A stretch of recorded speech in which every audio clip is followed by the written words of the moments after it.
heart, and welcome to the Drink Less, Live Better podcast. This is the podcast that helps you to see that drinking less doesn't need to be stressful, lonely, or boring.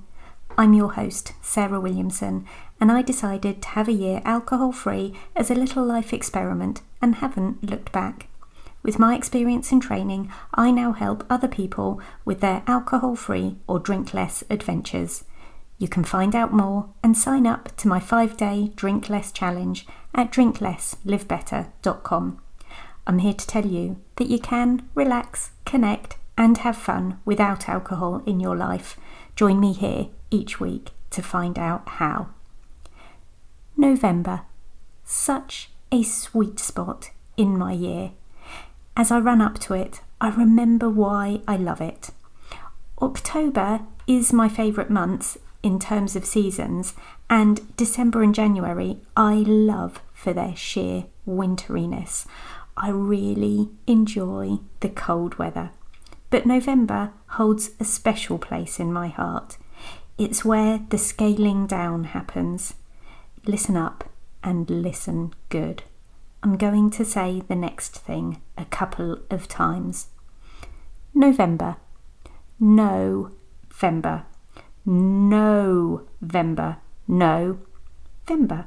Got it? It's when I say no. My status quo is status no next month. I flex that no muscle really hard. This time of year is perfect because, as it happens, there are plenty of seasonal or Christmas activities to consider, but also a squillion drinking opportunities that I no longer feel the same about as I did a couple of years ago. Now, I'm not suggesting you say no to everything.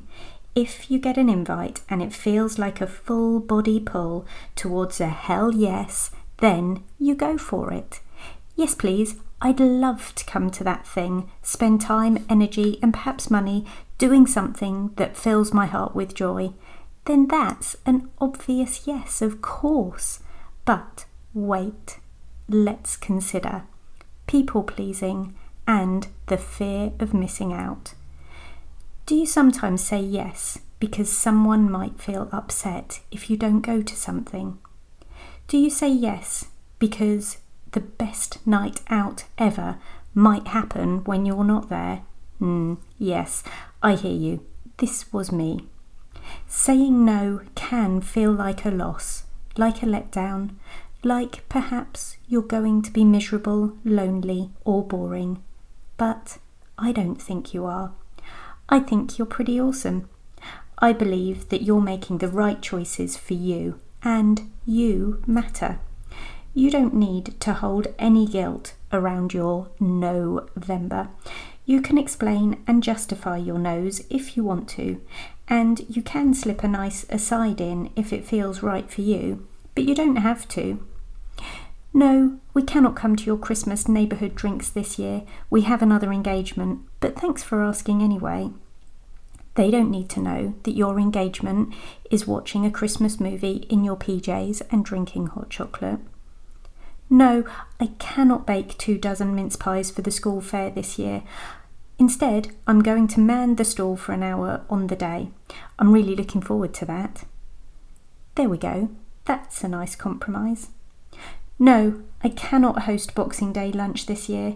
We're keeping the day as a small family day for a change. Beautiful, beautiful boundary setting right there. Leave the guilt, because when you are in your PJs, or relaxing and not baking, or hanging out with your kids instead of spending hours preparing for a big event, you'll know that you've done the right thing for you. You can say no to family, to friends, acquaintances, clients, colleagues, and enjoy it. I challenge you, say no to something this November. Check out the show notes on this podcast or any other episode. You'll find details about the Drink Less, Live Better 2020 retreat. You'll see the link to a hidden podcast episode to help you with your 5 p.m. cravings, and you'll be able to read about my one-to-one coaching program. I'd love it if you could follow and download the podcast, and if you feel inclined to leave a review, that'd be lovely too. Thank you for listening in today. Come back again next week, and P.S. I believe in you.